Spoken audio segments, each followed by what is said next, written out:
السلام علیکم ویورز، میں ناز شاہ آپ کے ساتھ ہوں۔ آج میں آپ کے ساتھ شیئر کروں گی کہ رسول اللہ نے فرمایا کہ میت قبر میں رکھتے ہی فرشتے کس طرح آ کر میت کے ساتھ کیا سلوک کرتے ہیں، اور منافق کے لیے کس قسم کے فرشتے آتے ہیں اور وہ کس طرح منافق کو قبر میں ہتھوڑا مارتے ہیں، اور کس طرح فرشتوں کی آنکھوں سے آگ کے شعلے اور چنگاریاں نکل رہی ہوتی ہیں، اور اس کے علاوہ ایسے کون سے ہمارے اعمال ہیں کہ جن کی وجہ سے ہم قبر میں منکر نکیر کے سوالوں کے جواب آسان ہو جائیں گے اور ہماری مشکل آسان ہوگی اور ہمیں نجات مل جائے گی۔ اگر ویورز آپ کو میری یہ ویڈیوز اچھی لگیں تو کائنڈلی لائک اور سبسکرائب ضرور کیجیے۔ قرآن اور حدیث سے یہ بات ثابت ہوتی ہے کہ قبر میں سوال کافر اور مسلم دونوں سے ہوتا ہے۔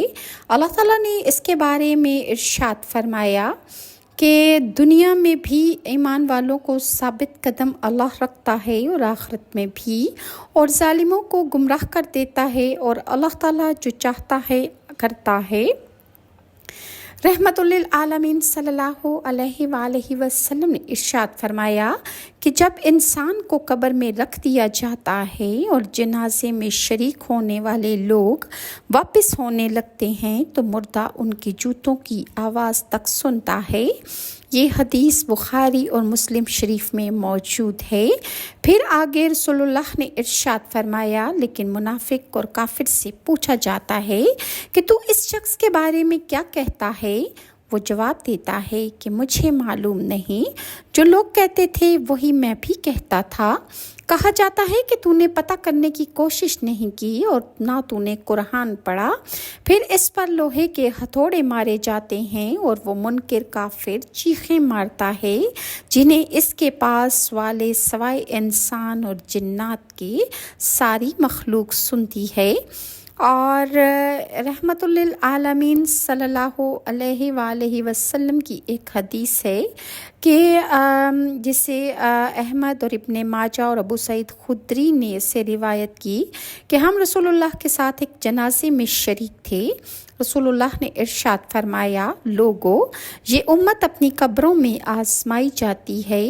جب انسان کو دفن کر کے لوگ واپس ہوتے ہیں تو فرشتہ ہتھوڑے لیے ہوئے آتا ہے اور مردے کو بٹھا کر پوچھتا ہے کہ تو اس شخص کے بارے میں کیا کہتا ہے؟ مومن کہتا ہے، یعنی فرشتہ کہتا ہے تو سچا ہے۔ مومن کہتا ہے کہ اشہد ان لا الہ الا اللہ و اشہد ان محمد عبدہ و رسولہ۔ تو فرشتہ کہتا ہے کہ تو سچ کہتا ہے، اور اس کے بعد اس کے لیے جنت کا دروازہ کھول دیا جاتا ہے، اور پھر مومن کے لیے جہنم کا دروازہ بھی کھول کر فرشتہ اسے کہتا ہے کہ اگر تو کافر ہوتا اور تو یہ کلمہ نہ پڑھتا اور رسول اللہ کی اللہ کے رسول ہونے کی گواہی نہ دیتا تو تیری منزل یہ تھی، اور تو کافر اور منافق ہوتا تو تیرا یہی آخری ٹھکانہ تھا۔ اور اس کے برعکس کافر اور منافق کہتا ہے کہ مجھے معلوم نہیں۔ پھر اس سے کہا جاتا ہے کہ نہ تو نے معلوم کیا اور نہ تو ہدایت پر آیا۔ پھر جنت کا دروازہ کھول کر اس سے کہا جاتا ہے کہ اگر تو مومن ہوتا تو تیری یہ منزل ہوتی۔ پھر دوزخ کا دروازہ کھول کر کہا جاتا ہے کہ اب تیری منزل یہ ہے۔ پھر فرشتہ اسے لوہے کے ہتھوڑے سے مارتا ہے، جسے ان جنوں انس کے علاوہ اللہ کی ساری مخلوق سنتی ہے۔ کسی نے سوال کیا کہ یا رسول اللہ صلی اللہ علیہ وآلہ وسلم، ایسا تو کوئی نہیں کہ جس کے سر پر ہتھوڑا لیے فرشتہ کھڑا ہو اور وہ مرعوب نہ ہو؟ تو آپ صلی اللہ علیہ وسلم نے یہ آیت پڑھ کر سنا دی، اور پھر آپ نے یہ حدیث بھی فرمائی کہ جب کافر آخرت میں داخل ہونے والا اور دنیا سے نکلنے والا ہوتا ہے تو اس پر آسمان سے فرشتے ٹاٹیں لے کر اترتے ہیں، اور پھر ملک الموت اس کے سرحانے کے پاس آ کر بیٹھ جاتے ہیں۔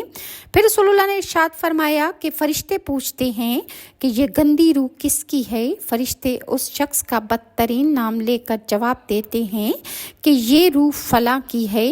پھر جب اس کی روح دنیوی آسمان پر لے کر فرشتے پہنچتے ہیں تو دروازے بند کر دیے جاتے ہیں اور روح آسمان سے ہی زمین پر پٹختی جاتی ہے۔ پھر رسول اللہ نے یہ آیت پڑھی، وَمَن يُشْرِكْ بِاللَّهِ کہ مشرک گویا آسمان سے گر گیا، اور اب خواہ اسے پرندے اچک لیں یا کسی دور جگہ ہوا پر لے جا کر پھینک دیں۔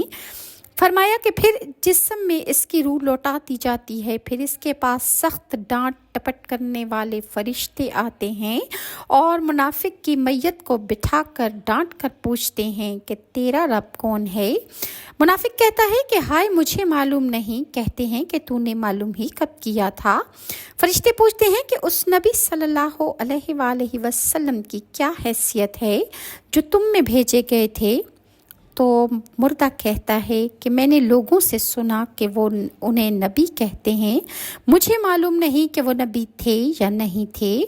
کہتے ہیں کہ تو نے معلوم ہی نہ کیا تھا، اور پھر ظالموں کو اللہ تعالیٰ گمراہ کر دیتا ہے، اور پھر اس میت کی مار شروع ہو جاتی ہے اور اس کے اعمال نامے سجین میں رکھ دیے جاتے ہیں۔ اور جب کافر آخرت میں داخل ہونے والا اور دنیا سے کٹنے والا ہوتا ہے تو اس پر بہت طاقتور اور غصے والے فرشتے آگ کے کپڑے اور تارکول کے پاجامے لیے ہوئے نازل ہوتے ہیں اور اسے خوفزدہ کر دیتے ہیں، اور اس کی روح اس طرح کھینچی جاتی ہے جس طرح بہت شاخوں والی سلاخ پر سے اون کھینچی جاتی ہے۔ پھر جب اس کی روح نکال لی جاتی ہے تو اس پر فضا کا ہر فرشتہ لعنت کرتا ہے اور آسمان کا ہر فرشتہ بھی اس پر لعنت کرتا ہے۔ آگے فرماتے ہیں کہ جب لوگ واپس جاتے ہیں، یعنی اس کی میت کو دفنا کر لوگ واپس مڑنے لگتے ہیں، تو وہ مردہ ان کے قدموں کی آواز سنتا ہے۔ پھر اس سے پوچھا جاتا ہے کہ اے شخص تیرا رب کون ہے؟ نبی کون ہے؟ دین کیا ہے؟ وہ جواب دیتا ہے کہ مجھے معلوم نہیں۔ کہا جاتا ہے کہ تو نے معلوم ہی کب کیا تھا؟ تو اسی طرح ایک حدیث میں ہے کہ ہم صحابہ رحمت للعالمین صلی اللہ علیہ وآلہ وسلم کے ساتھ ایک انصاری کے جنازے میں شریک تھے۔ آگے فرماتے ہیں کہ جب کافر دنیا سے پیچھ موڑنے والا اور آخرت کی طرف بڑھنے والا ہوتا ہے اور اس کی موت کا وقت ہوتا ہے تو اس پر فرشتے آگ کا کفن اور آگ کی بدبو لے کر اترتے ہیں۔ آگے فرماتے ہیں کہ پھر اس کی روح اس کی قبر کی طرف لوٹا دی جاتی ہے، اور پھر اس کے پاس دانتوں سے مٹی ہٹاتے اور بالوں سے زمین کھودتے ہوئے منکر نکیر حاضر ہو جاتے ہیں۔ منکر نکیر کی آواز سخت کڑکدار اور آنکھیں اچکنے والی بجلی کے شعلے ان کی آنکھوں سے نکل رہے ہوتے ہیں۔ یہ میت کو بٹھا کر پوچھتے ہیں کہ شخص تیرا رب کون ہے؟ وہ جواب دیتا ہے مجھے معلوم نہیں۔ قبر کے ایک کونے سے آواز آتی ہے تو نے معلوم ہی کب کیا تھا؟ پھر فرشتے اسے اس قدر بھاری لوہے کے ہتھوڑے سے مارتے ہیں کہ اگر اسے ساری دنیا بھی مل کر اٹھانا چاہے تو نہیں اٹھا سکے گی، اور اس کی قبر اس قدر تنگ ہو جاتی ہے کہ پسلیوں میں سے پسلیاں نکل جاتی ہیں۔ اسی طرح انسان کے ایسے کون سے اعمال ہیں کہ جو اسے مختلف قسم کے عذابوں سے آخرت میں نجات دلائیں گے؟ اس کے بارے میں ایک مستند حدیث موجود ہے۔ عذاب قبر سے بچانے کے بارے میں ایک تشنگی بجھانے والی حدیث ہے جسے ابو موسیٰ مدنی اپنی کتاب ترغیب و ترہیب میں عذاب قبر کی وضاحت کے لیے لائے ہیں، اور سعید بن مسیب سے اور وہ عبد الرحمن بن سمرہ سے روایت کرتے ہیں کہ ہم ایک دن مدینے کے ایک چبوترے پر جمع تھے کہ رحمت للعالمین صلی اللہ علیہ وآلہ وسلم ہمارے پاس تشریف لائے اور کھڑے ہو کر فرمایا کہ کل رات میں نے ایک عجیب خواب دیکھا۔ میں نے اپنے ایک امتی کو دیکھا کہ ملک الموت اس کی روح قبض کرنے کے لیے اس کے پاس پہنچتے ہیں، مگر ماں باپ کی اطاعت نے آ کر ملک الموت کو اس سے جدا کر دیتی ہے۔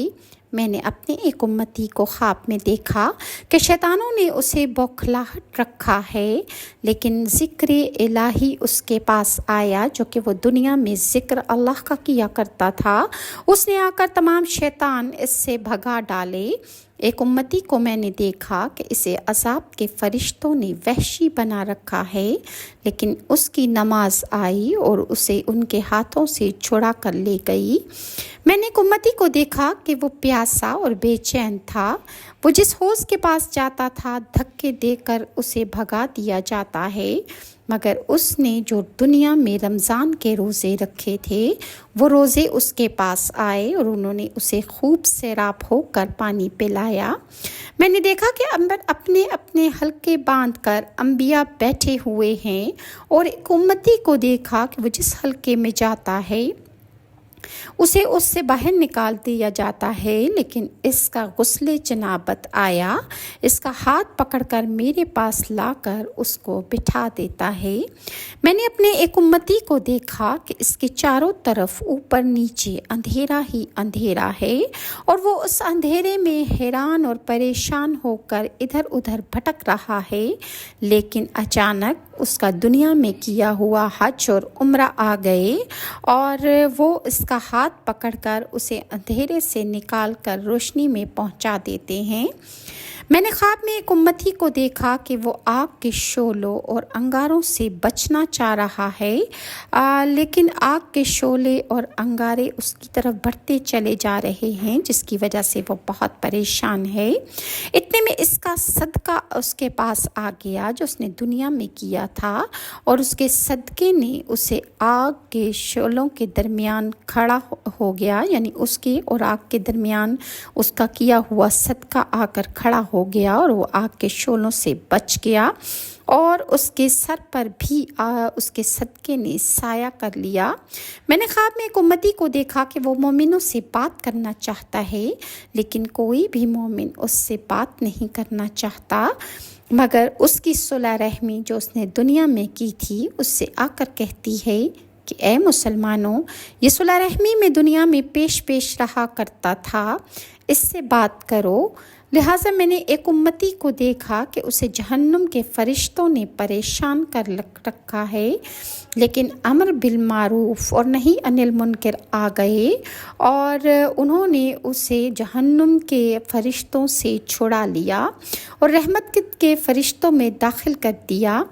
میں نے خواب میں ایک امتی کو دیکھا کہ وہ اپنے گھٹنوں کے بل بیٹھا ہوا ہے اور اس کا اللہ کے درمیان پردہ لٹکا ہوا ہے، لیکن اس کا حسن خلق آتا ہے اور اس کا ہاتھ پکڑ کر اللہ تعالیٰ کے پاس لے جاتا ہے۔ میں نے خواب میں ایک امتی کو دیکھا کہ اس کا نامہ اعمال اس کے بائیں ہاتھ سے دیا جا رہا ہے، لیکن اس کے پاس اس کا خوف الہی آ گیا اور اس کا نامہ اعمال اس نے اس کے دائیں ہاتھ کی طرف رکھ دیا۔ میں نے ایک امتی کو دیکھا کہ اس کے اعمال کے وزن میں کمی تھی، یعنی ہلکے تھے، لیکن اس کے پاس بچپن میں مر جانے والے بچے آ گئے اور اس کے اعمال کا وزن بھاری ہو گیا۔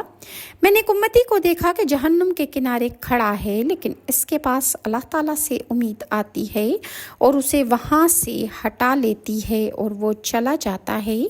میں نے ایک امتی کو دیکھا کہ وہ آگ میں گر گیا ہے، لیکن اس کا آنسو کا وہ قطرہ اسے بچا لیتا ہے جو دنیا میں وہ اللہ تعالیٰ کے خوف سے گرا تھا، اور وہ آنسو اس کا اسی جہنم سے نکال لیتا ہے۔ میں نے ایک امتی کو خواب میں دیکھا کہ پل صراط پر کھڑا ہوا ہے اور وہ اس طرح کانپ رہا ہے جیسے آندھی میں کھجور کا تنا ہلتا ہے، لیکن اس کا اللہ تعالیٰ کے ساتھ حسن اخلاق آ کر اس کی کپکپاہٹ کو دور کر دیتا ہے اور وہ بآسانی پل صراط کو پار کر لیتا ہے۔ میں نے خواب میں ایک امتی کو دیکھا کہ پل صراط پر وہ گھسیٹیاں کرتا چل رہا ہے، کبھی گھسٹتا ہے اور کبھی وہ پل صراط کے اوپر لٹک جاتا ہے، گویا کہ وہ جہنم میں گر جائے گا، لیکن اس کی نماز نے آ کر اس کے پیروں پر اسے کھڑا کر دیتی ہے اور وہ جہنم میں گرنے سے بچ جاتا ہے اور پل صراط کو آسانی سے نماز کی وجہ سے